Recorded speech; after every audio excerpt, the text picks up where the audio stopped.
All right, today we're jumping into something really provocative. It's a look at the future of expertise and power, all wrapped up in this incredible title, The Twilight of the Information Priesthood. What a name, right? So let's break down what that even means. So the whole thing kicks off with this wild idea. For ages, one of the biggest threats a country could face was brain drain. Having its top minds pack up and leave. It was a huge source of power. But what if that threat just doesn't matter anymore? What if it's completely hollow now? Okay, so let's get right into the main argument, and it's a huge one. The idea is that the era of the human expert, the person who holds all the cards, well, it's not just ending, it's crashing down, and it's happening fast. And this quote just lays it all out there, no punches pulled. The whole point is that AI is getting so good so fast that unless you're a literal once-in-a-generation genius, you're not essential anymore. That specialized knowledge that once made you indispensable, yeah, it's becoming replaceable. I mean, think about history, right? When brilliant scientists fled Germany in the 1930s, they took knowledge with them that was absolutely irreplaceable. It literally changed the world. That old power play worked because human brains were the only place to store that kind of insight. The argument here is that AI just completely smashes that idea to pieces. So, okay, if the experts are losing their grip, why? What's actually causing this? Well, the source boils it down to one huge shift. Knowledge itself is basically becoming a commodity. For hundreds of years, experts built these fortresses around what they knew. You had to go through long, grueling apprenticeships. You had to learn all the secret jargon. You had to be in the in crowd. And this dialect says AI just walks right past all of it. It doesn't need a fancy degree. It couldn't care less about who you know or about academic politics. And this is where you really get the scale of what's being argued. This isn't just about a new piece of software. It's being compared to what happened with the craft guilds. When mechanization came along, it didn't just give weavers a faster loom. It completely destroyed the whole guild system and rewrote the rules of the economy. The argument is AI is doing that right now, but for brain work. And to really hammer this home, the dialogue pulls out this incredible historical comparison. It calls what's happening the AI Reformation. Wow. Just let that sink in for a second. The Reformation. They're not comparing this to, the invention of the PC. They're comparing it to an event that tore Western society apart and rebuilt it from the ground up. Okay, so this table really lays out the analogy perfectly. Back then, you had the church, which was the original information priesthood, right? They controlled everything because the truth was locked away in Latin scripture. Today, the new priesthood, the experts, have their own version of Latin, the jargon-filled, peer-reviewed journal. And the printing press, the thing that broke the church's monopoly, well, that's AI. It's the new printing press for all human knowledge. And here's the crucial takeaway from that. The printing press didn't make religion go away, not at all. It caused an explosion of new ideas about it. The same logic applies here. The argument is that AI won't make thinking obsolete. It just changes the game. Power shifts from the people who hoard information to the people who can use that information to come up with something entirely new. All right, so that's the big picture. But what does this actually mean for people, for society? Well, this is where it gets really dramatic.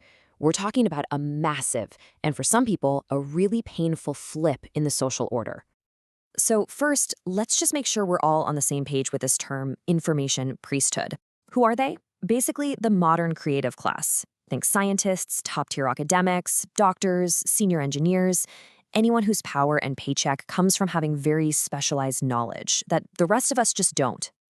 And for this group, yeah, the future looks pretty bleak, according to this dialogue. Their whole identity is based on being the smartest person in the room.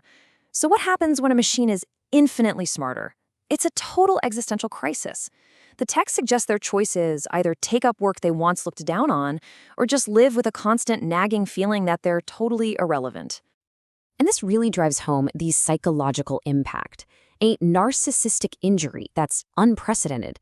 I mean, imagine your entire life's value is wrapped up in being brilliant, and then the very technology you helped create makes that brilliance worthless. The source is saying that kind of blow to the ego is something we've just never seen before in history. But then you get the complete opposite story, the maker class.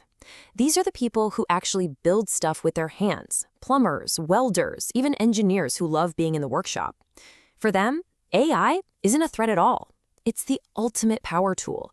It's like having a genius assistant that lets them build and create whatever they want without having to ask the priesthood for permission first. And what about everybody else? The general population? The argument here is that they're going to love it. Zilch concern, all upside.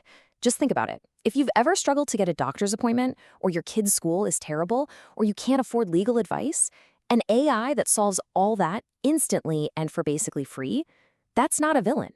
That's a folk hero. And this chart, this really grounds the whole thing in cold, hard numbers. Look at that distribution. The top 10% own almost 90% of the stocks. The source basically connects this wealth to the information priesthood. So you have this one class that has accumulated a staggering amount of resources, and now their entire economic reason for existing is about to vanish. That creates an enormous pressure for the system to rebalance itself. Which leads us to the final part of this. And honestly, it's pretty chilling. Because this isn't framed as a political choice people are going to make. It's presented as something that's just inevitable, like a law of physics for society. And this quote just says it all. They didn't create a golem. They got Frankenstein's sons. The priesthood thought they were building a tool, a servant they could control. But instead, they accidentally created their own replacements, their own successors, who they have absolutely no control over. The logic here is just ice cold. It's not personal, it's systemic. The analogy is like, imagine your body grows a special organ just to fight off an infection. Once the infection's gone, does the body keep pouring energy into that organ? No, of course not. It reabsorbs it. The argument is that the information priesthood was that temporary organ. It evolved to solve information complexity, and now that AI has solved it much more efficiently, the system is just going to reallocate those resources. And that brings us to this final, devastating summary. It's not about winning or losing. It's framed as a classic Greek tragedy playing out on a massive civilizational scale. A class of people who, in their quest to create godlike intelligence, accidentally engineered their own obsolescence. Just, wow. So, that's where we're left. After all this upheaval, this great reversal, we land on this really profound question for all of us. If being smart is no longer our defining, unique asset, then what is? In a world where intelligence is cheap, like a commodity, what makes a human being valuable? That's a heavy question, and it's definitely something to think about.